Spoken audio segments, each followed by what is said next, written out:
ప్రపంచం అంతమైన అవసరం లేదు మనకు, సెల్ ఫోన్ చేతిలో ఉంటే. హాయ్ శాండీ, వాట్సాప్ రా. జోక్ బాగుందిరా.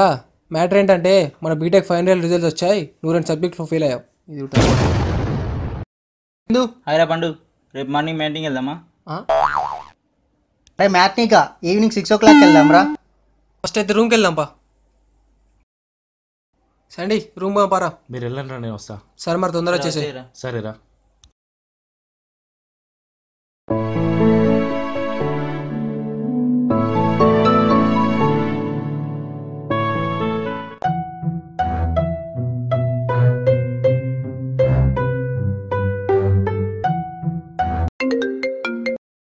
హలో నానా. ఎలా ఉన్నావు? ఏమైనా తిన్నావా లేదా? తిన్నా నానా. బాగా చదువుకోవాలి, మరి చదువుతున్నావా? హా నానా. ఇక నా వల్ల కాదు బిడ్డ, కుటుంబ బాధ్యతలు నువ్వే తీసుకోవాలి, ఏదైనా జాబ్ చూసుకోవాలి. సరే నానా. ఓకే మరి ఉంటా.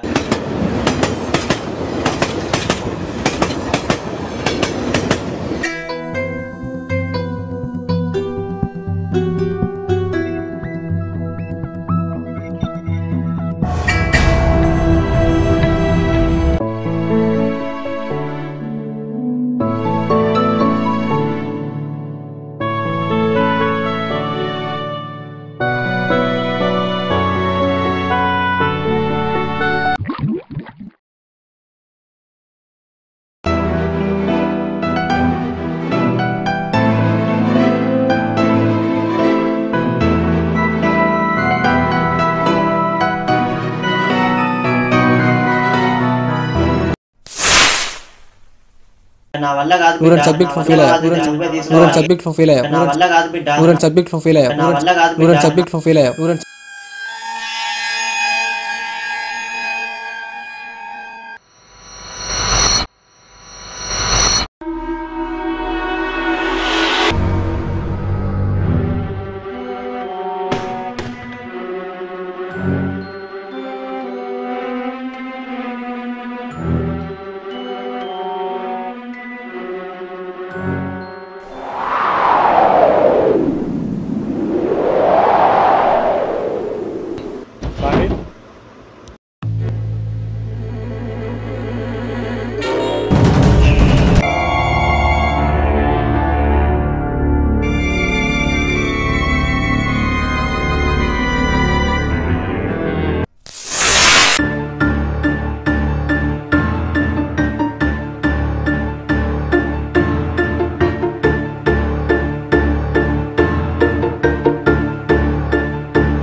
శాండీ, శాండీ,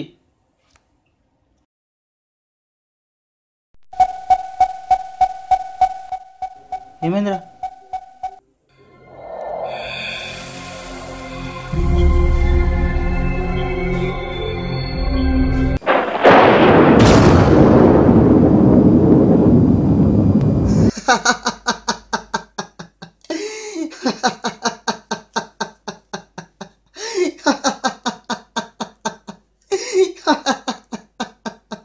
అరే ఎందుకు నవ్వుతావురా?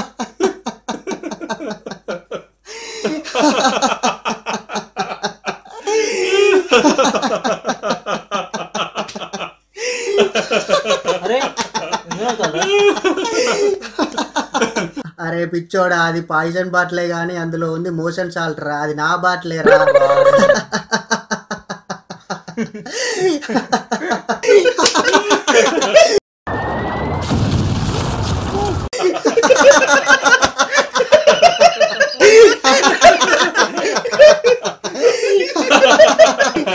ఏమైందిరా?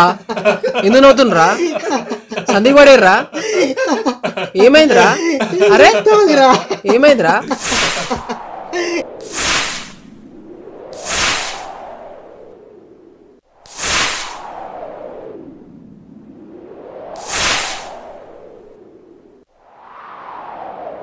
వారిని ఇంత పని జరిగిందా? వారు 2 సబ్జెక్టులో ఫెయిల్ అయ్యాడని చెప్పా, అది నిజమనుకోని సూసైడ్ చేసుకున్నాడా?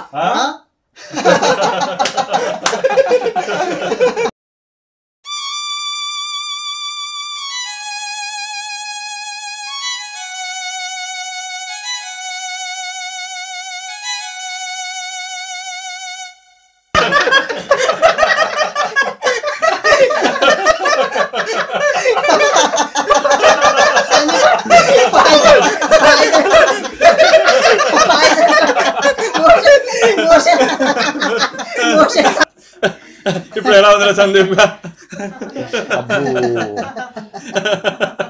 వర్ణనాతీతంరా. ఇట్లా కూకోరా బాబు. నా వల్ల కావట్లేదబ్బా.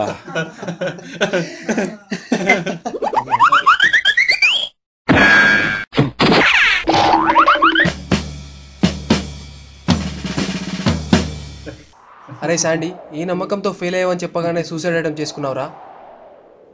నువ్వు ప్రాబ్లంలో ఉన్నప్పుడు ఏమైందిరా నమ్మకం? నీకు మేమంతా లేమనుకున్నావారా? నిజానికి నువ్వే సబ్జెక్ట్లో ఫెయిల్ కాలే.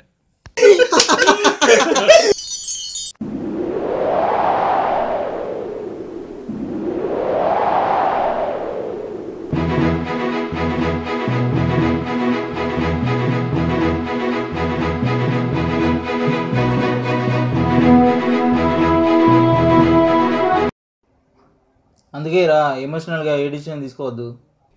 లేకుంటే ఎమోషన్స్ అవుతాయిరా.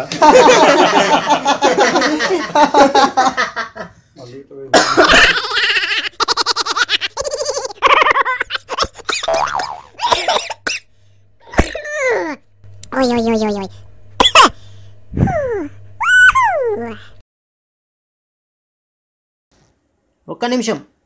మీరు చూసిన ఈ కథలో పాయిజన్ బాటిల్లో నిజంగా పాయిజన్ ఉంటే ఆ వ్యక్తి పరిస్థితి ఏమై ఉండేది? అందుకే ఆవేశంలో ఏ నిర్ణయం తీసుకోకండి. ఆత్మహత్యకి చాలా కారణాలు ఉంటాయి. లవ్ ఫెయిల్యూర్ అని, ఎగ్జామ్ ఫెయిల్యూర్ అని, ఉద్యోగం లేదని, ఇలా చాలా కారణాలు. నిజానికి జీవితమే ఒక పెద్ద పరీక్ష. అందులో పాస్ అయితే చాలు. ఈ ఎగ్జామ్స్, లవ్, జాబ్ అనేవి స్లిప్ టెస్ట్ల లాంటివి. అవి మీరు జీవితం అనే పరీక్షలో పాస్ అవ్వడానికి తోడ్పడేవి. అంతేకాని స్లిప్ టెస్ట్లో ఫెయిల్ అయ్యారని సూసైడ్లు చేసుకోకండి.